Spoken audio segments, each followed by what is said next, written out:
Good morning students. Electric potential या वैद्युत विभव के चैप्टर में आज हम लोग डिस्कस करेंगे किसी बिंदु आवेश के कारण किसी बिंदु पर वैद्युत विभव। यह पहले दिन नहीं हो पाया था और इसकी आवश्यकता इस चैप्टर में कई जगह पड़ेगी, इसलिए इसको आज हम लोग डिस्कस करेंगे। इसके बाद कुछ और टॉपिक डिस्कस करेंगे। तो आइए देखते हैं कि किसी बिंदु आवेश के कारण किसी बिंदु पर वैद्युत विभव।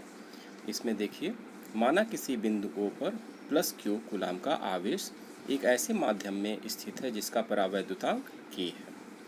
O से R मीटर की दूरी पर, यहाँ पे देखिए R मीटर की दूरी पर एक बिंदु A है जिस पर वैद्युत विभव ज्ञात करना है।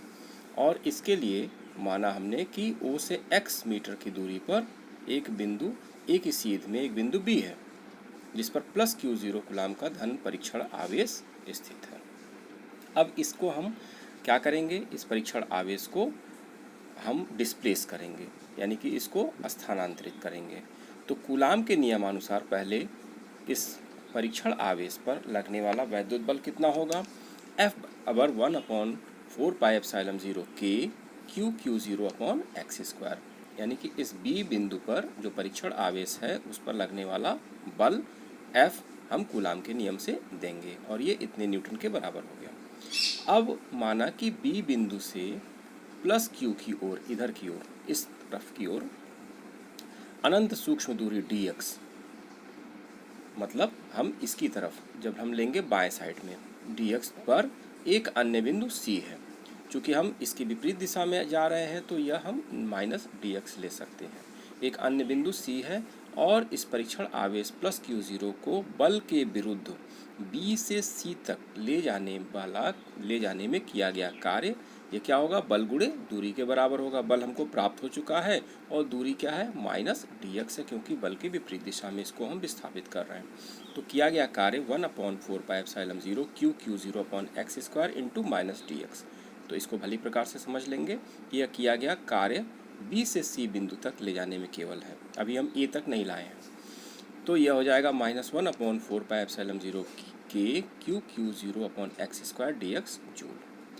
अब Q0 को अनंत से बिंदु A तक लाने में किया गया कार्य।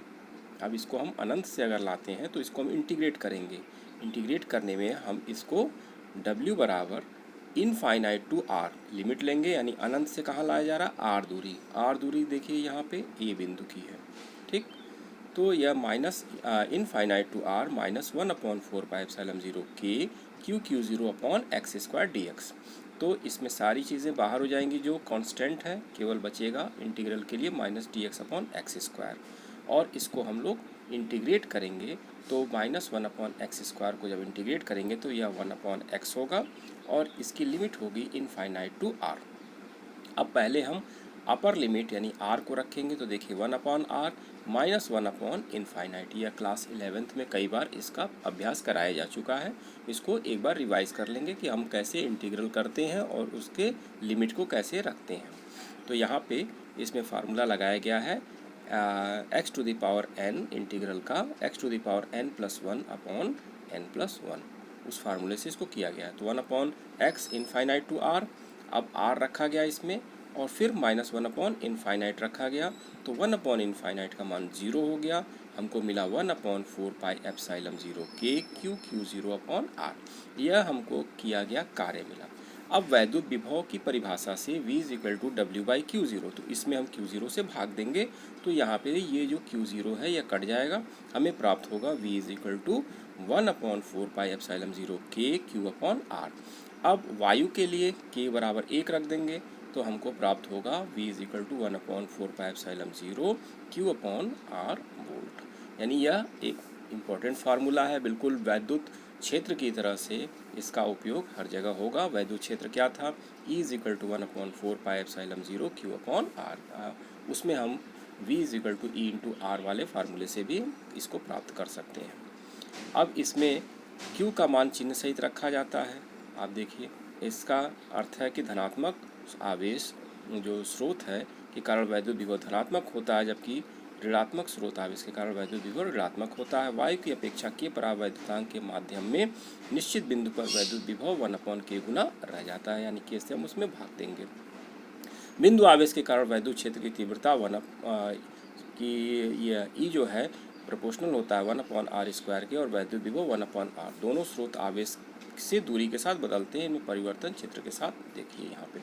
यह यहाँ पे दिखाया गया है कि दूरी के साथ कैसे वैद्युत क्षेत्र और विभव कैसे परिवर्तित होते हैं। तो यह जो पहला यहाँ पे ये जो हाईलाइट हो रहा है ग्राफ, यह वैद्युत क्षेत्र का है। यह 1/r² यानी r² के व्युत्क्रमानुपाती होता है, और यह r के व्युत्क्रमानुपाती होता है। इस तरह से इसमें परिवर्तन होता है।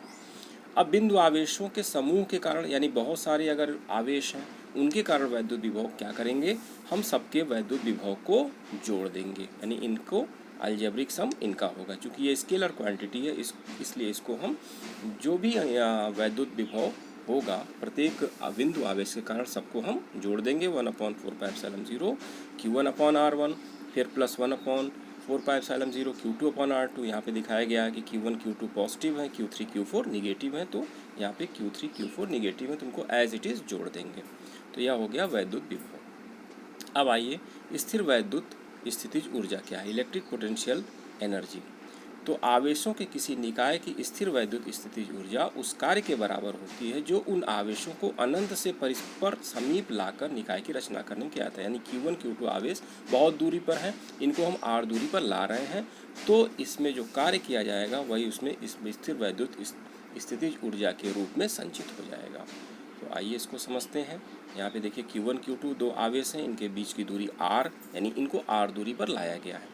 तो आवेश प्लस Q1 के कारण बिंदु B पर वैद्युत विभव, देखिए यहाँ प्लस Q1 के कारण बिंदु B पर वैद्युत विभव क्या निकालेंगे, V = 1/4πε0 Q1/r। अब मान लिया कि Q2 को हम अनंत से बिंदु B पर ला रहे हैं, में किया गया कार्य क्या होगा, W = Q2V, उसी V = W/Q2 वाले फार्मूला से। तो W = Q2V और V का मान यहाँ रख देंगे, तो 1/4πε0 Q1 Q2/r। यह कार्य Q1 + Q2 निकाय सिस्टम की स्थितिज ऊर्जा होगी। यह जो किया गया कार्य है यह इस सिस्टम की स्थितिज ऊर्जा होगी। तो यह हो जाएगा U = 1/4πε0 Q1 Q2/r। इसका भी मात्रक जूल होता है, और यह निर्भर करेगा कि Q1 Q2 किस तरह के मतलब उनका नेचर क्या है। अब आइए एक और इम्पोर्टेंट टॉपिक है पोटेंशियल ग्रेडियंट या विभव प्रवणता। यानी कि जब हम वैद्युत क्षेत्र में दिशा के अनुदिश जब हम चलते हैं तो वैद्युत विभव का मान घटता जाता है। तो वैद्युत क्षेत्र और वैद्युत विभव में क्या संबंध है यह इसको बताता है। तो किसी वैद्युत क्षेत्र में क्षेत्र की दिशा के अनुदिश वैद्युत विभव का मान घटता जाता है। वैद्युत क्षेत्र की दिशा में दूरी परिवर्तन के साथ विभव परिवर्तन की दर को विभव प्रवणता कहते हैं। यानी वैद्युत क्षेत्र की दिशा में जो दूरी परिवर्तन के साथ जो विभव परिवर्तन होता है उसको हम विभव प्रवणता कहते हैं। तो विभव प्रवणता हो गया विभव में परिवर्तन अपॉन दूरी में परिवर्तन, तो -ΔV/ΔX। यहाँ पे ये हम लिए हैं, यहाँ पे कुछ नोट्स भी लिखे गए हैं अगल बगल, इसको भी आप देख लेंगे। फिर उसी तरह का चित्र यहाँ पे O पर +Q आवेश लिया गया है, B बिंदु पर +Q0 आवेश है, ΔX जो दूरी है सूक्ष्म दूरी है जो B से A की तरफ हम ले आते हैं, बल F बाहर की तरफ लग रहा है। अब यहाँ पे मान लिया हमने कि A पर विभव V है तथा बिंदु B पर इसमें सूक्ष्म परिवर्तन यानी घट जाता है V - ΔV है। इसको ध्यान रखेंगे, आगे उपयोग में आएगा कि यानी A पर विभव V है और B पर V - ΔV है। परीक्षण आवेश +Q0 को बिंदु B से बिंदु A तक लाया जाता है। देखिए B से A तक लाया जाएगा, तो आवेश Q0 पर कार्यरत बल क्या हो जाएगा, F = Q0E के बराबर होगा जो आउटवर्ड होगा। B से A तक लाने में बल F के विरुद्ध कार्य क्या है, अभी हम लोगों ने देखा है F × -dx था या ΔX है, तो F × -ΔX के बराबर है।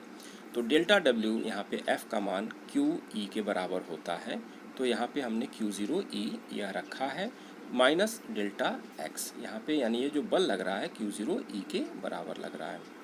अब Q0 को हम यहाँ ΔW/Q0 के नीचे लाते हैं, यानी ΔW के नीचे लाते हैं, ΔW को Q0 से भाग देते हैं, तो ΔW/Q0 यहाँ हमको मिलेगा E × -ΔX और इसको हम लिख सकते हैं minus E into delta x. इसको मान लिया समीकरण नंबर 2। अब विभवांतर की परिभाषा से दो बिंदुओं के बीच की विभवांतर क्या होगा, delta W upon Q zero के बराबर होगा। यानी एकांक आवेश को एक बिंदु से दूसरे बिंदु तक ले जाने में किया गया कार्य। तो इसको हम delta W upon Q zero यानी लेफ्ट हैंड साइड, इसका ध्यान से देखिएगा, इसमें लेफ्ट हैंड साइड को हम इसमें विभव के रूप में लिख रहे हैं, विभवांतर के रूप में लिख रहे हैं। तो यहाँ पे क्या है, यहाँ पे देखिए ए बिंदु का विभव क्या था, अभी ऊपर बताया गया v है, और b का v माइनस डेल्टा v है, यानी दोनों का विभवांतर यहाँ पे लिखा गया। तो इसमें कंफ्यूज नहीं होंगे दोनों के विभव के अंतर को। तो यहाँ पे जब इस ब्रैकेट को खोलेंगे तो v से v कट जाएगा, बचेगा प्लस डेल्टा v, यानी delta W upon Q zero का मान हो गया डेल्टा v। यही हम यहाँ पे रख देंगे। तो minus E into delta x, यहाँ पे समीकरण 2 और 3 की सहायता से लिखा गया है। Minus E into delta x is equal to delta V, या ई इज इक्वल टू हम लिख सकते हैं minus delta V upon delta x. अब यदि डेल्टा एक्स अनंत सूक्ष्म हो तो हम इसको लिख सकते हैं E is equal to minus limit delta x tends to 0 delta V upon delta x, या इसको minus d V upon d x लिख सकते हैं। तो E is equal to minus d V upon d x, यह standard form है विद्युत विभव और विद्युत क्षेत्र की तीव्रता में, दोनों में जो संबंध है किस तरह से यह वैरी करते हैं। तो इसको हम विभव प्रवणता के रूप में हम लिखते हैं वैद्युत क्षेत्र को। अतः वैद्युत क्षेत्र में किसी बिंदु पर क्षेत्र की तीव्रता उस दिशा में ऋणात्मक विभव प्रवणता के बराबर होती है। तो इन सारे टॉपिक्स को आप कॉपी में नोट करेंगे और इसको एक बार अपने से इसको डिराइव करने की कोशिश करेंगे। तो आज के लिए इतना ही, फिर नेक्स्ट टर्न पर हम लोग इस पे आगे डिस्कस करेंगे। धन्यवाद।